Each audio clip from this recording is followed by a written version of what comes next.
سورہ زخرف یہ مکی صورت ہے، مصحف کی ترتیب کے لحاظ سے 43ویں، جبکہ نزول کی ترتیب کے لحاظ سے 63ویں صورت ہے۔ 7 رکوع اور 89 اس میں آیات ہیں۔ زخرف عربی زبان میں سونے کو کہتے ہیں، اور اس صورت کی آیت نمبر 35 میں زخرف کا لفظ آیا ہے، اور اس طریقے سے آیا ہے کہ اگر اللہ تعالیٰ چاہیں تو تمام کافروں کو سونے چاندی سے نہال کر دے، ان کے دروازے کھڑکیاں ہر چیز کو سونے چاندی کی کر دے۔ اگر اللہ تعالیٰ چاہیں تو ایسا کر سکتے ہیں، تاکہ دنیا میں ہی ان کو سارا خوشیاں دی جائیں، اور آخرت میں ذرہ برابر بھی ان کے لیے کوئی خوشی نہ ہو، بلکہ آخرت کا دائمی عذاب ان کے لیے ہو۔ لیکن ہم ایسا اس لیے نہیں کرتے، اور کافروں کو سونے چاندی سے لبالب ان کو مال و اسباب اس لیے زیادہ نہیں دیتے، اور بہت زیادہ سونا چاندی سے ان کو بھرتے اس لیے نہیں ہے، تاکہ ایسا نہ ہو کہ جو مسلمان ہیں، جو اللہ کو ماننے والے ہیں، وہ بھی دنیا کی ظاہری چکا چوند کو دیکھ کر متاثر ہو جائیں، اور وہ بھی کفر کی روش اختیار کر لیں۔ اس لیے اللہ تعالیٰ کی یہ حکمت اور مصلحت ہے کہ کافروں کو بہت زیادہ بے تحاشا سونا چاندی اور مال و اسباب نہیں دیا گیا، اگرچہ ویسے نفس الامر میں کافروں کے پاس مال و اسباب ہوتا ہے زیادہ۔ اس صورت کا خلاصہ یہ ہے کہ مرکزی موضوع اس کا یہ ہے کہ مشرکین مکہ کی تردید کی گئی ہے، خصوصاً ان کے اس عقیدے کی کہ فرشتے اللہ کی بیٹیاں ہیں، اور وہ یہ کہا کرتے تھے کہ ہم اپنے اس دین کو، اس شرک یا مذہب کو اس لیے نہیں چھوڑ سکتے کہ ہمارے آباء و اجداد سے چلا آ رہا دین ہے، ہم ان کی تقلید کرتے ہیں، اس کو چھوڑ نہیں سکتے۔ اس کا جواب دیا گیا ہے کہ اگر باپ داداؤں کی تقلید کرنی ہی ہے تو ابراہیم علیہ السلام ہی تمہارے جد امجد ہیں، ان کی تقلید کریں۔ وہ کس طریقے سے شرک کا کھلا ان سے برات کا اعلان کیا کرتے تھے، تم ابراہیم علیہ السلام کی جگہ جو ہے ان کے بجائے ایسے آباء و اجداد کی تقلید کرتے ہو جو جاہل تھے، اور جو شرک پر چل رہے تھے اور غلط روش پہ چل رہے تھے۔ اسی طریقے سے ان کا ایک اعتراض آپ صلی اللہ علیہ وسلم پر یہ تھا کہ اگر اللہ تعالیٰ کو کوئی پیغمبر بھیجنا ہی تھا تو کسی بڑے سردار کو، کسی مالدار شخصیت کو پیغمبر بنایا جاتا، جبکہ آپ صلی اللہ علیہ وسلم کوئی مالدار شخصیت نہیں تھے۔ اس کا جواب دیا گیا ہے کہ دنیا کی کیا اوقات ہے، کسی کے پاس مال و دولت کا زیادہ ہونا تو یہ انسان کے تقدس یا اس کے افضل ہونے کی کوئی دلیل نہیں ہے۔ اللہ تعالیٰ تو کافروں کو بھی سونا چاندی اور دنیا بھر کی دولت دے سکتا ہے، اور دیتے بھی ہیں، لیکن کیا یہ اس بات کی دلیل ہے کہ وہ اللہ کے مقرب ہیں؟ آخرت کے مقابلے میں اس مال و دولت کی کوئی حیثیت نہیں ہے۔ اس صورت میں اللہ تعالیٰ نے یہ بات جو بیان فرمائی ہے کہ دنیا میں اللہ تعالیٰ نے وسائل کی تقسیم، معاشی وسائل کی تقسیم اس طریقے سے کی ہے کہ کسی کو مالدار بنایا ہے، کسی کو غریب بنایا ہے۔ وہ اللہ تعالیٰ کی اس کے پیچھے ایک حکمت ہے، وہ حکمت یہ ہے کہ تاکہ کچھ لوگ کام کرنے والے ہوں اور کچھ ان کے مالکان ہوں، اور اس طریقے سے دنیا کے نظام چلتا رہے۔ اگر سارے کے سارے مالدار ہوں تو پھر کام کون کرے گا، اور دنیا میں ترقی کیسے ہوگی؟ اگر دنیا کے سارے ہی لوگ مالدار ہو جائیں تو پھر کوئی کام کوئی نہیں کرے گا، اور سارے لوگ ہاتھ پہ ہاتھ دھرے بیٹھے جو ہے ایک دوسرے پر جو ہے وہ انگلیاں اٹھائیں گے، اور دنیا کی ترقی کا راستہ بالکل رک جائے گا۔ اور اسی ذیل میں اللہ تعالیٰ نے حضرت موسیٰ علیہ السلام اور فرعون کا واقعہ بھی اختصار کے ساتھ بیان فرمایا ہے، کیونکہ فرعون کو بھی حضرت موسیٰ علیہ السلام پر یہی اعتراض تھا کہ وہ دنیاوی مال و دولت کے اعتبار سے کوئی بڑی حیثیت نہیں رکھتے تھے، اور وہ یہ کہتا تھا، فرعون یہ کہتا تھا کہ میرے پاس سب کچھ ہے لہذا میں بڑا ہوں، اور موسیٰ علیہ السلام کے پاس کچھ مال و دولت نہیں ہے لہذا یہ ان کے حق پہ نہ ہونے کی دلیل ہے۔ لیکن انجام کیا ہوا؟ انجام یہی ہوا کہ فرعون اپنے کفر کی وجہ سے غرق ہوا، اور موسیٰ علیہ السلام غالب رہے۔ نیز اس صورت میں حضرت عیسیٰ علیہ السلام کا بھی مختصراً ذکر فرمایا گیا ہے، اور ان کی حیثیت واضح فرمائی گئی ہے کہ وہ اللہ تعالیٰ کے بندے ہیں، وہ کوئی خدا نہیں تھے، نہ خدا ہیں، اور نہ ہی خدا کے شریک ہیں، نہ ہی خدا کے بیٹے ہیں، وہ اللہ تعالیٰ کے بندے ہیں، اور آخرت کی قیامت کی ایک نشانی ہے، قرب قیامت میں دوبارہ تشریف لائیں گے، اور قیامت کی ایک دلیل بھی ہیں وہ، اس لیے کہ جس طریقے سے اللہ تعالیٰ بغیر باپ کے ایک انسان کو پیدا کر سکتے ہیں، بغیر ماں باپ کے انسان کو پیدا کر سکتے ہیں، تو اللہ تعالیٰ اسی طریقے سے مرے ہوئے لوگوں کو جو کہ قبروں میں چلے گئے، جو ختم ہو گئے، ان کو بھی پیدا کر سکتے ہیں۔ اس صورت میں احکام و ہدایات بھی ہیں۔ ایک تو جیسا بھی عرض کیا گیا کہ عیسیٰ علیہ السلام علامات قیامت میں سے ہیں، قرب قیامت میں دوبارہ تشریف لائیں گے، آیت نمبر 61 سے معلوم ہوا۔ اور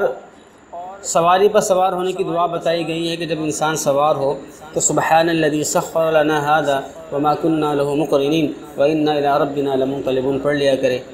آیت نمبر 18 میں فرمایا گیا ہے عورتوں کی خصوصیات، ان کی فطرت بتائی گئی ہے کہ عورتوں کے اندر مردوں کے بنسبت صلاحیتیں کم ہوتی ہیں۔ ایک تو جسمانی طور پر وہ کمزور ہیں،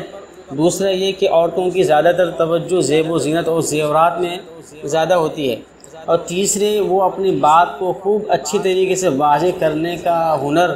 نہیں جانتی، ان کے اندر مادہ اس کا کم ہوتا ہے، وہ اپنی بات کو خوب واضح کر کے نہیں بتا سکتی۔ تو اور آیت نمبر 22 سے 28 میں وہی آباء و اجداد کی تقلید کے بارے میں فرمایا گیا ہے کہ آباء و اجداد کی تقلید مذہبی معاملات میں اور عقائد کے معاملات میں کرنا، اور وہ بھی جاہل آباء و اجداد کی تقلید کرنا، یہ تو بالکل ہی غلط روش ہے۔ اگر تقلید انسانوں کو کرنی ہے تو ایسے آباء و اجداد کی تقلید کرے جو عالم ہیں اور جو دین پر صحیح چلنے والے تھے، ان کی تقلید کرے۔ آیت نمبر 31 سے واضح ہوتا ہے کہ نبوت، رسالت، ولایت اور علمی فضل و کمال یہ سب باتیں مال و اسباب پر موقوف نہیں ہیں۔ کسی عالم کے پاس، کسی ولی اللہ کے پاس کوئی اگر مال و اسباب نہیں ہیں زیادہ، تو یہ اس بات کی دلیل نہیں ہے کہ وہ ان کا مرتبہ کم ہے۔ تو دنیاوی مال و اسباب پر کوئی عزت و شرافت موقوف نہیں ہے۔ اور آیت نمبر 32 میں فرمایا گیا ہے کہ جیسے کہ ابھی عرض بھی کیا گیا کہ امیری اور غریبی کی جو تقسیم اللہ نے فرمائی ہے وہ دنیا کی صلاح اور بہتری کے لیے فرمائی گئی ہے، اور معاشی تقسیم اور وسائل کی تقسیم کا یہ راز اللہ تعالیٰ نے خود بتا دیا ہے کہ اگر یہ تقسیم اس طریقے سے نہ ہوتی تو دنیا کا نظام صحیح نہ چل پاتا۔ سورہ دخان مصحف کی ترتیب کے لحاظ سے 44ویں، جبکہ نزول کی ترتیب کے لحاظ سے 64ویں صورت ہے۔ 3 رکوع اور 59 اس میں آیات ہیں۔ دخان عربی زبان میں دھوئیں کو کہا جاتا ہے۔ اس صورت میں دھوئیں سے متعلق، دخان سے متعلق ایک واقعہ بیان کیا گیا ہے جو انشاءاللہ آگے آ رہا ہے، اس وجہ سے اس صورت کا نام سورہ دخان ہے۔ اس صورت کا کچھ حصہ اس صورت شروع کے حصے میں تو یہ بتایا گیا ہے کہ قرآن شب قدر میں نازل ہوا، شب قدر کی خصوصیت بیان کی گئی ہے کہ اس میں سال بھر کے تمام اہم امور فرشتوں کے حوالے کر دیے جاتے ہیں کہ جاؤ ان کی تنفیذ آپ نے کرنی ہے۔ اس کے بعد ایک پیشن گوئی ارشاد فرمائی گئی ہے۔ پیشن گوئی یہ کہ اللہ تبارک و تعالیٰ نے مکہ کے کافروں کو متنبہ کرنے کے لیے یہ پیشن گوئی فرمائی ہے کہ یہ ایک شدید قحط میں مبتلا ہوں گے، اور قحط میں بھوک کی وجہ سے آسمان میں دھواں سا نظر آتا ہے، تو ان کو بھی دھواں نظر آئے گا۔ فارتقب یوم بدأت السماء بدخان مبین۔ اس کے بعد جب یہ پیشن گوئی پوری ہوئی اور اس طریقے سے پوری ہوئی کہ بارشیں رک گئیں، اور جو اناج کے تاجر جو مکہ مکرمہ والوں سے وہ خرید فروخت کا معاملہ کیا کرتے تھے غلے اور اناج کا، تو ان تاجروں نے غلہ بھیجنا بند کر دیا۔ اس وجہ سے یہاں پہ قحط پڑ گیا، لوگ چمڑا کھانے تک مجبور ہو گئے، اور پھر کافروں نے ابو سفیان کے ذریعے سے پیغام بھجوایا اور درخواست کی کہ کسی طریقے سے آپ یہ قحط دور کروائیں، اللہ تعالیٰ سے دعا کریں کہ یہ قحط دور ہو جائے، اگر یہ قحط دور ہو گیا تو ہم آپ پر ایمان لے آئیں گے۔ تو آپ صلی اللہ علیہ وسلم نے دعا فرمائی، اللہ تعالیٰ نے آیات نازل فرمائی کہ ٹھیک ہے آپ کی دعا کی وجہ سے ہم یہ قحط دور کرتے ہیں، لیکن ہماری یہ دوسری پیشن گوئی ہے کہ یہ پھر بھی ایمان نہیں لائیں گے۔ چنانچہ ایسے ہی ہوا کہ وہ اپنے وعدے سے مکر گئے، قحط سالی ختم ہوئی اور تاجروں نے دوبارہ سے غلہ بھیجنا شروع کر دیا، بارشیں ہونا شروع ہو گئی، لیکن ان کافروں نے اپنے وعدے کا پاس و لحاظ نہیں رکھا اور وہ ایمان نہیں لائے۔ چنانچہ اللہ تبارک و تعالیٰ نے ان کو تشبیہ دی فرعون کے ساتھ کہ فرعون بھی بار بار وہ وعدہ کرتا تھا، اور جب عذاب ختم ہوتا تھا، عذاب ٹلتا تھا تو وہ مکر جاتا تھا، اس کا انجام بھی برا ہوا، غرق ہوا۔ تو یہ کفار مکہ بھی انہی کی طرح ہے، ان کا انجام بھی برا ہوگا۔ اور پھر آخرت میں توحید، رسالت، آخرت اور جنت جہنم کے مناظر بھی اس میں بتائے گئے ہیں۔ اور یمن کے بادشاہ تبا کا حوالہ دیا گیا ہے۔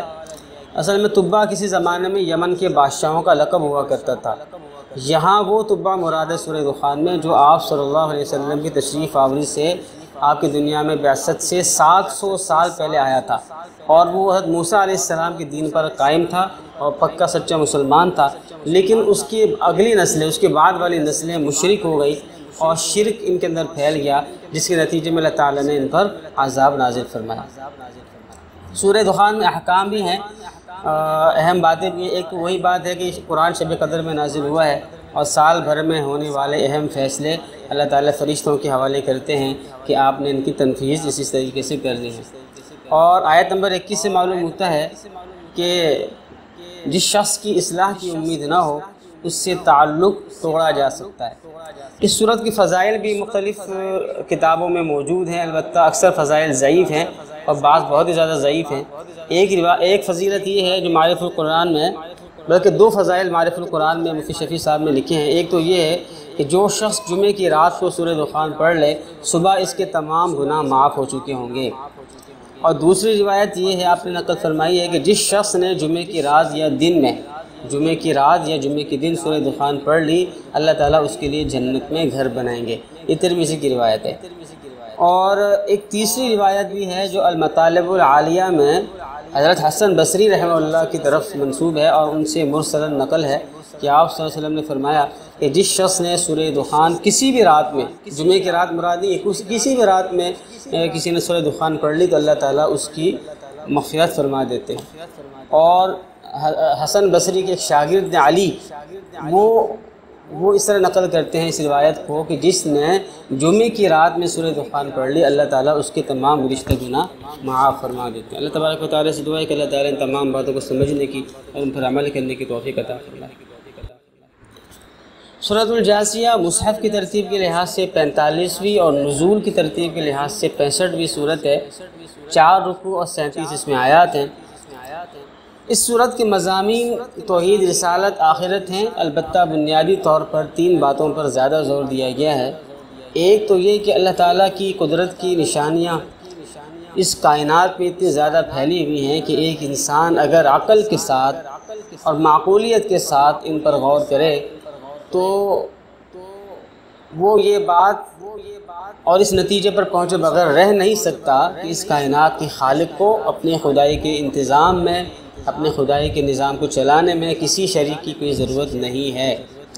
لہذا اللہ تعالیٰ کے ساتھ کسی کو شریک ٹھہرا کر اس کی عبادت کرنا سراسر بے بنیاد بات ہے۔ دوسری اہم بات یہ بتائی گئی کہ آپ صلی اللہ علیہ وسلم کو یہ فرمایا گیا ہے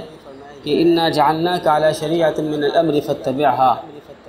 کہ آپ کو شریعت کے کچھ ایسے احکام دیے گئے ہیں جو پچھلی امتوں کو دیے ہوئے احکام سے کسی قدر مختلف ہیں، لیکن کیونکہ یہ سارے احکام اللہ کی طرف سے ہیں اور اللہ تعالیٰ کی مصالح ہے اس میں، اس لیے اس پر کسی کو تعجب نہیں ہونا چاہیے اور آپ نے اس شریعت کی اتباع کرنی ہے اور قیامت تک کے لیے اس شریعت کی اتباع سب نے کرنی ہے۔ تیسرا، اس صورت میں قیامت کے بعض ہولناک مناظر کا نقشہ کھینچا گیا ہے کہ کس طریقے سے قیامت کے دن لوگ اتنے خوف زدہ ہوں گے کہ ڈر کے مارے گھٹنوں کے بل بیٹھ جائیں گے۔ عربی زبان میں جاسیہ کا مطلب ہوتا ہے گھٹنے کے بل بیٹھنا، تو کیونکہ اس میں قیامت کا جو ہولناک منظر بتایا گیا ہے کہ سب لوگ خوف کے مارے گھٹنوں کے بل بیٹھے ہوئے ہوں گے، تو اس لیے اس صورت کا نام اسی لفظ پر رکھا گیا ہے۔